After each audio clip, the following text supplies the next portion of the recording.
How to charge 48 volt battery.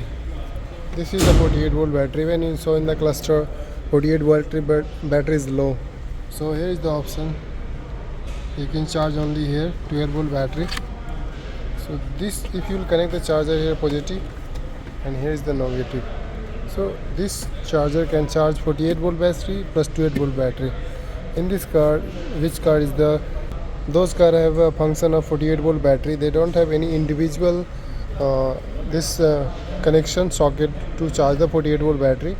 So whenever you have need to charge the 48 volt battery, just you have to connect here for 12 volt, then this will charge with 48 volt battery and 12 volt battery, because we have DC-DC converter. DC-DC converter is responsible to maintain the charge balance between 48 volt battery and 12 volt battery.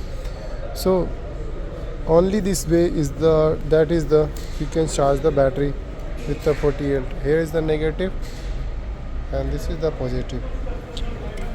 This is the wire from fuse box. This was the supply wire, and this to ground, and this one is the connection of this electrical connector, and they have 3 coolant line, 1, 2 and 1 is 3, last one.